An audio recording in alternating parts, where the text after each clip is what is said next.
Welcome to another edition of Jamaica Magazine. I'm your host, Theodore Henry, and I'll be taking you through the next half hour.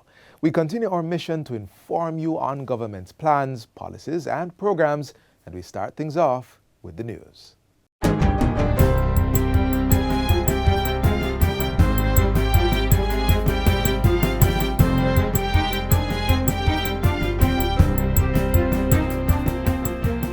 Good day, I'm Stephen McHugh, and this is your JIS News for Tuesday, July 19, 2022. Prime Minister Andrew Holness has instructed road infrastructure contractors to be respectful of road users and residents in the areas in which they operate. According to Mr. Holness, the level of dislocation and discomfort experienced by residents could be avoided if contractors planned properly and made consideration for road users and citizens. Mr. Holness asserts that while the work being done will benefit Jamaicans, contractors must ensure that there's little disruption in the lives of citizens. Any works that you're going to do, ensure that the forward planning is done to include provisions for dislocation. Early warning, dust screens, truck to water the road. I understand that I will have to be saying pardon our progress, but it shouldn't be that things that we can avoid, we didn't avoid. Go the extra mile to make the people who are going to face the greatest discomfort for this progress so that they can feel that their sacrifice is respected. Rehabilitation of water supply systems are scheduled for communities in Westmoreland to improve access to hundreds of residents. The Rural Water Supply Limited will begin work on the storage system in Ashton in September. Completion is expected by November. The commitment came from Minister of Local Government and Rural Development, Desmond McKenzie, at a disaster preparedness town hall meeting in the parish. This is a catchment tank in the community, and it is expected that over some 600 persons within that community will benefit from this upgrading of the water system at a cost of $10 million. Meanwhile, the ministry is exploring a major water supply system to bring water to the community of Moreland Hill. It is going to take some time, but on a short-term basis, we are going to be installing in Moreland Hill 10 water tanks that will carry 2,000 gallons of water that will be providing water to that community until we have completed the major work that is required to bring water to the community. The minister also said the trucking of water to Westmoreland communities will commence shortly, noting that this is free of cost. Unemployment continues to decline with a record low of 6% for April this year when compared to the same period last year. The figure was released by the Statistical Institute of Jamaica, Statin, last week during a virtual press briefing. Director General Carol Coy said for the period, male unemployment rates fell from 7.5% to 4.7%, while the figure for females declined to 7.6%. The unemployment rate for youth, and here we're talking about from the age 14 to 24, was 15.5% in April 2022, which represents an 8.6 percentage point decline when compared to April 2021. The unemployment rate for male youth declined by 6 percentage points to 15.1%, while the decrease for females, which was 12 percentage points, was twice that of males, moving from 28% to 15.9%. According to Statin, close to 25,000 persons joined the labor force in April, pushing the total for that month to over 1.3 million persons. A 5% increase was also registered for persons employed during the same period. Meanwhile, assessing the labor force by occupational groups, the largest increase in employment was recorded for service workers and shop and market sales workers. The increase represents 18,500 persons, or a 7% increase. Females represented the largest increase in this group of 15,500 persons, or 83.8%. Employment also increased in the group's professionals, senior officials and technicians by 16,200, craft and related trade workers by 8,300, and clerks by 14,100 persons. The occupation groups, craft and related trade workers, and elementary occupations accounted for the largest increase in male employment. The largest increase in the employed labor force by an industry group was in real estate and other business services.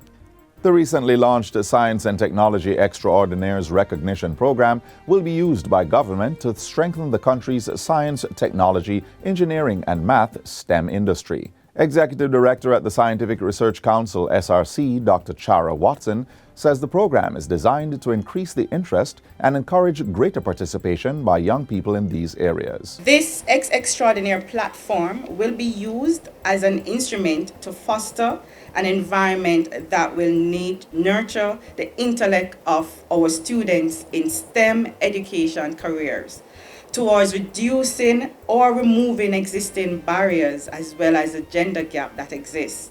The first 9 recipients, all females, were awarded last Thursday for their contributions in various fields. The SRC hopes the S&T Extraordinaires program will allow for an increased enrollment of women in science at all levels, particularly at the graduate level. And finally, 700 young people have received training and venture capital support through the expanded Rural Youth Economic Empowerment Program, REAP.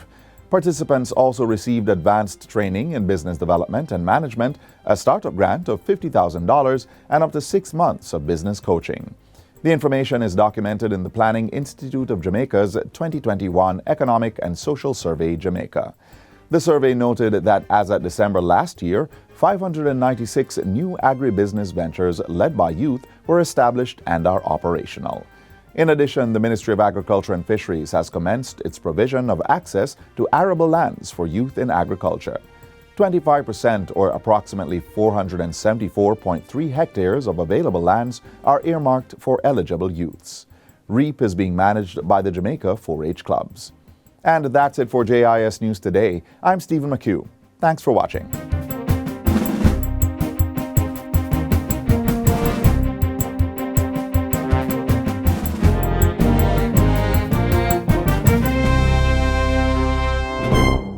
What a way you're full of our roots and culture. That was in Jamaica 60. Jamaica 60? What a piece of news, Miss Matty. I feel like my heart going bust up. Just in, the island of Jamaica is on the verge of celebrating its 60th year of independence. A whole way of celebrating it. They say the people them, you know, them come here, you know. But you see, when our people decide, say the other people them free paper, you know, them say if it's war, start it, whatever. We all collect medal, panta fight, you know. Medal. Amount of tongue we give them, you know. The celebrations are slated to begin on January 1st, 2022. Organized by the Ministry of Culture, Gender, Entertainment and Sport. We have more in this report. I am on site and planning activities are ablaze. Persons are advised to download the Reggae Jamaica app to know what it activities for the Jamaica 60 celebration. I download the app to get the updates then. These are the top stories coming out of the office of the Prime Minister.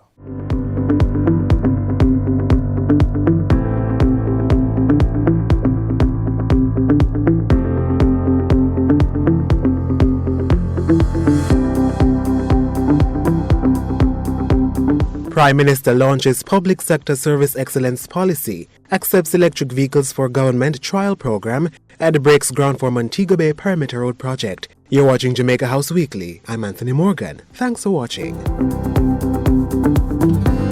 The government of Jamaica has begun a 6-week electric vehicle trial program, which will pave the way for the introduction of energy efficiency in the state's fleet of vehicles. 5 government entities will test drive Build Your Dreams electric vehicles, which were loaned by Flash Motors Company Limited and the Stewart's Automotive Group. Prime Minister Andrew Holness says the electric vehicle trial program will complement the now completed electric mobility policy for the public sector transportation sector. It's also expected to give policymakers a first-hand understanding of what it means to drive and use an electric vehicle. Mr. Holness adds that the state will collect data which will inform the build-out of an electric vehicle ecosystem on the island. Just to be clear, the transition cannot happen without the instrumental coordination of the government. It is not intended that consumers on their own decide to bring in an electric vehicle and we don't have provisions for charging. We don't understand how those vehicles work specific to the Jamaican terrain. The intention of the policy is to change the behavior of the public sector when providing service to our customers and to create a culture of excellence across the public sector.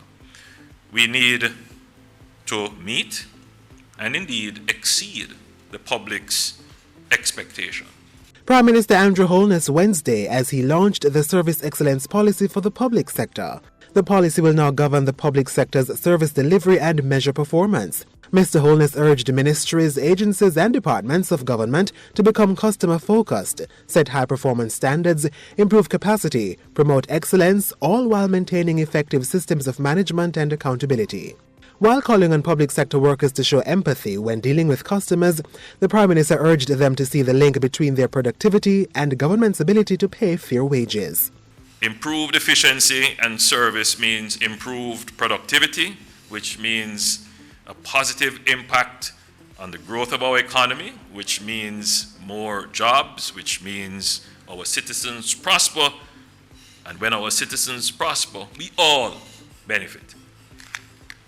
In addition, when we improve service delivery, we reduce waste, reduce costs, we receive less complaints, we have happier citizens, we have happier team members, and somehow that just dramatically translates into increased global competitiveness.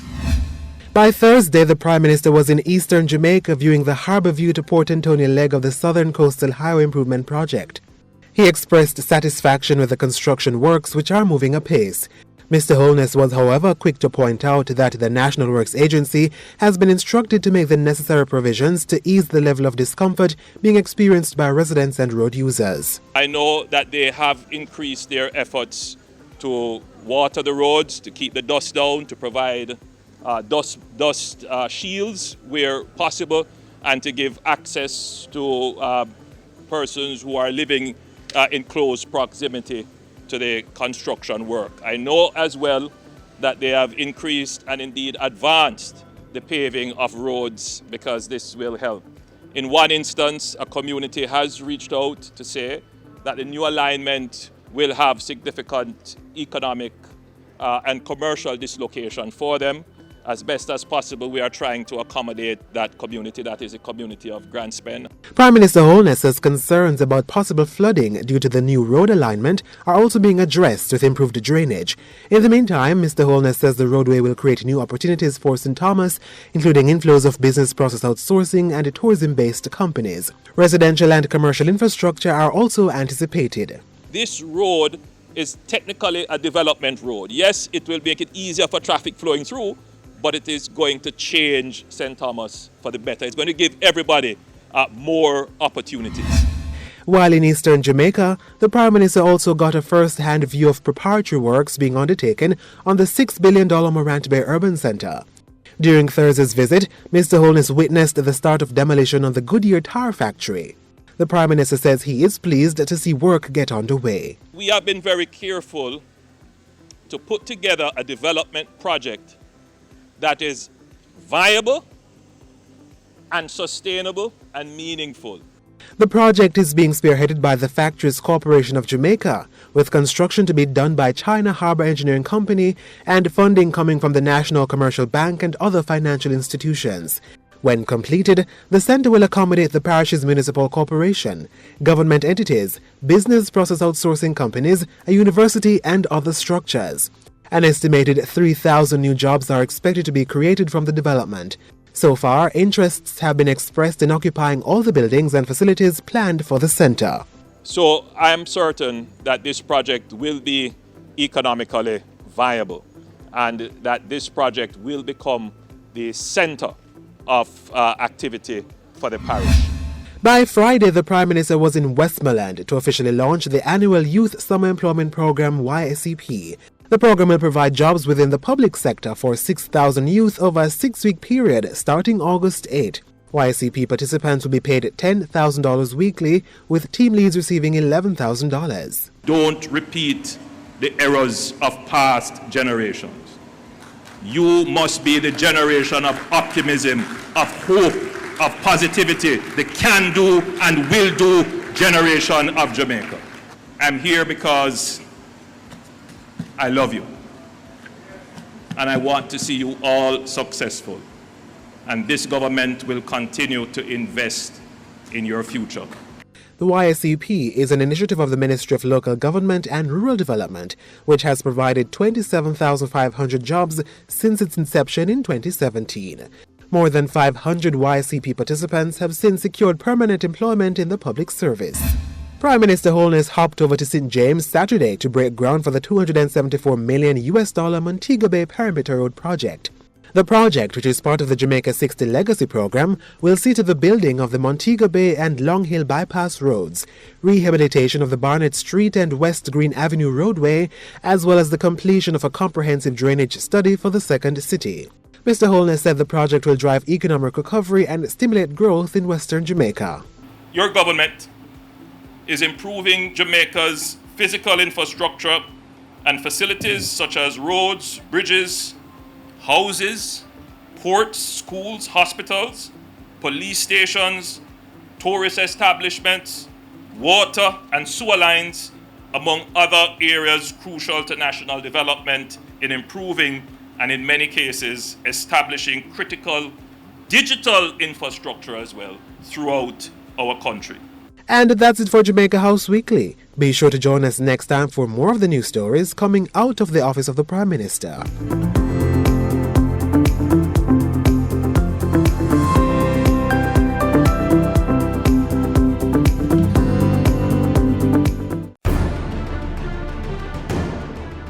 The tinting of your windscreen, cut it out. Public passenger vehicles, according to the Transport Authority Act, not supposed to have tints. I'm appealing to motorists out there. We have removed many plates because of fandangles that are on the motor vehicle. Colorful lights, red light, purple light, blue light, and these multicolored lights. Get them off.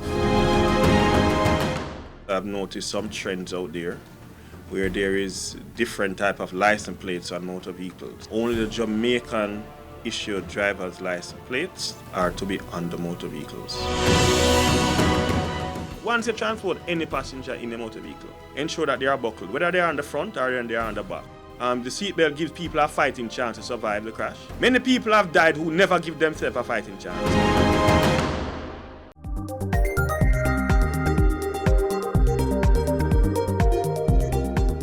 The Child Protection and Family Services Agency has gone a step further in mobilizing their efforts to bring psychological care to wards of the state. Find out how in this next feature. On the outside, it looks like any regular 30-seater coaster bus. Once inside, you quickly realize that there is more that meets the eye. Welcome aboard the CPFSA Smiles Mobile.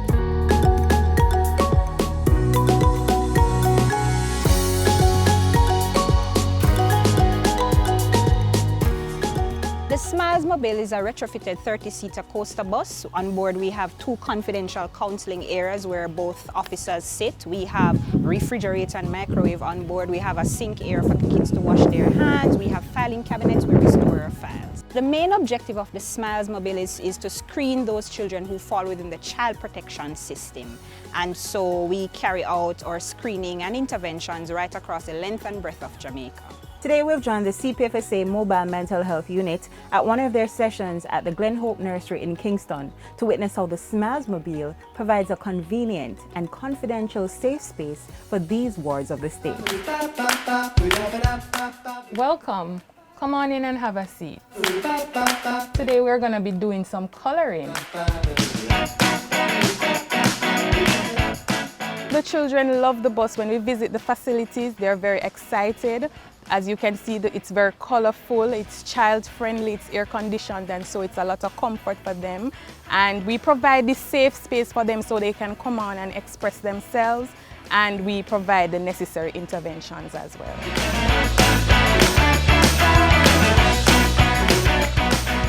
All children within the state's care should be screened on an ongoing basis, and so we screen children on an ongoing basis. We have our regular screening where we screen selected facilities based on presenting issues, and we also from time to time have to respond to matters that are current in the news. So say for example a child was affected by crime or violent situations, we will go in and screen and do our interventions. We use several screening tools or instruments. One of our main screening tools from it was established in 2013 have been the Strengths and Difficulties Questionnaires, the SDQ.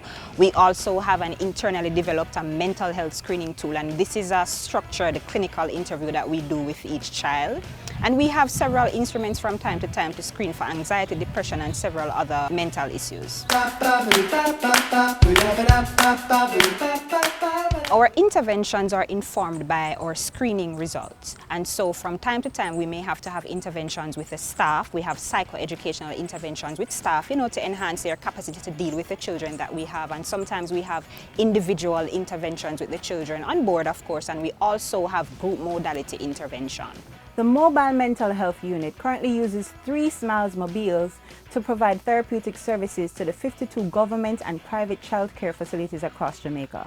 Over the years, they have made progress and are seeing great results. Well, we have seen a lot of positive results where when we do the screening and we identify the issues and we provide the interventions, we see where it has helped them greatly, where children have gotten better grades in school, there are less issues within the facility in terms of behavioral challenges and mental health issues. So the interventions have been really helpful. And that's all we have for you today on the CPFSA SMILES Mobile. Our tour of the bus ends here, but its journey continues, bringing smiles and much needed therapeutic support to children in state care.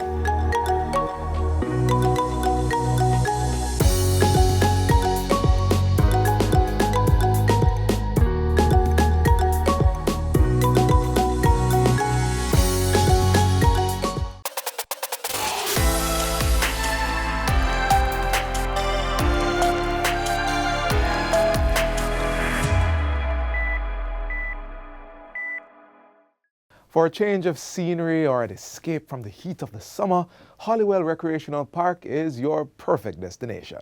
More of its offerings in this next feature. A land of possibilities. With a largely ideal soil and climate for growing many necessary produce, but also a land where a tropical team competes in a cold weather national bobsled sport, a first of its kind, mind you.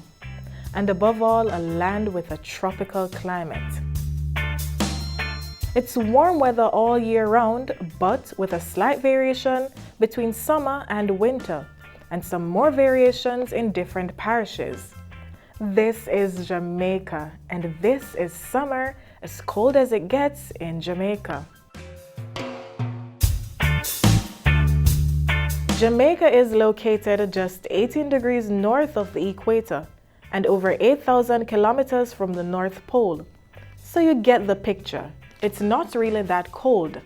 However, despite the tropical climate, you might be surprised to know that there are places in Jamaica where it can get nippy. My first summer stop took me to Hollywell, and if you're looking to bundle up this summer, this would be a great place to start. This terrestrial national park is home to some of the most unique plants and animals in the world and provides an ideal link to the rest of the often cold Blue and Jonquil Mountains. Now that's a tropical mist. Hollywell, which we're now standing at approximately 3,000 feet above sea level, and the typical weather condition is usually very cool. It's a cool climate, usually reaching up to 11 and 12 degrees Celsius. He said cool, but do you see the fog and mist sweeping in the background and permeating our lens? That's called cold if you ask me. The offerings in terms of a climate to Hollywell, it's usually very cool, and being that it's within a cloud forest, within the Blue and Jonquil National Park, it entails a large cloud cover. For persons usually in the warm cities, they would normally want to come and exploit and enjoy these temperature at times. And besides the temperature, there's a beauty to contemplate from the flora and fauna that grow and breathe in the area. Even if you're not that into nature, the scene is an immediate attention grabber. Some of the endemic plant species and animal species that's generally found within the national park. One of the plant species thus far is the soapwood, otherwise known as the Sapium harrisis. It produces a milky sap. Usually it's used to make like a paste. And there are others such as the soapwood tree known as the Cletra occidentalis. That's like two of the main trees that's found, but there are several other species. There are 28 endemic bird species that's generally found within the park. If you've looked enough at the majesty of nature, consider taking a hike down the trails. We have 5 trails on the site. We have the Blue Maho Trail, which entails a detail of the national tree. The first area to the large area of the park, to the main camping site. So it's a linkage trail, so usually persons who come on the site and are unable to walk the long trails would rather to go on a short walk through the Blue Maho Trail.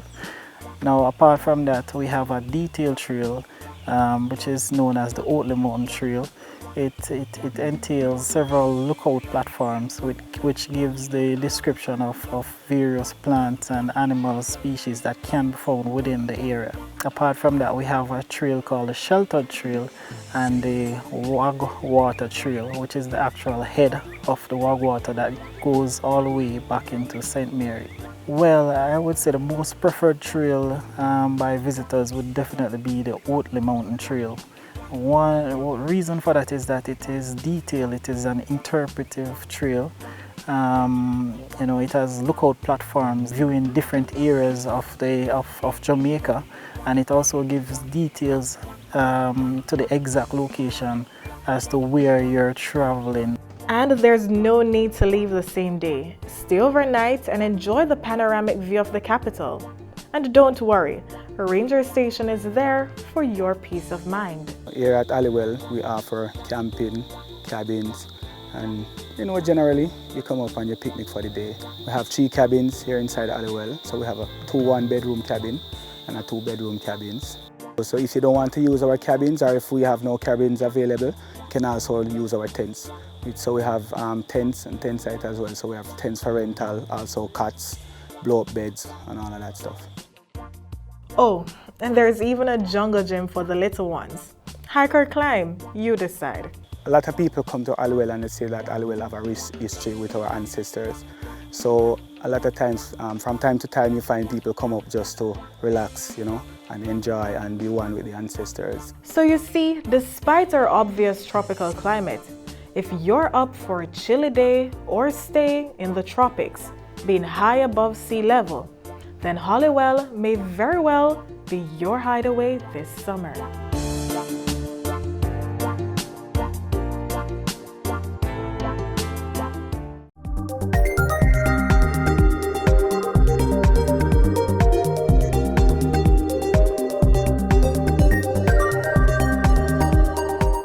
This is where we close Jamaica Magazine for today, but join us again tomorrow for another interesting lineup.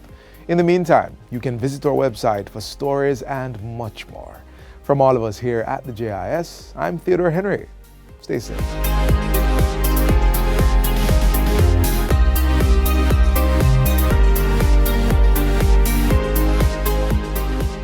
This has been a production of the Jamaica Information Service, the voice of Jamaica.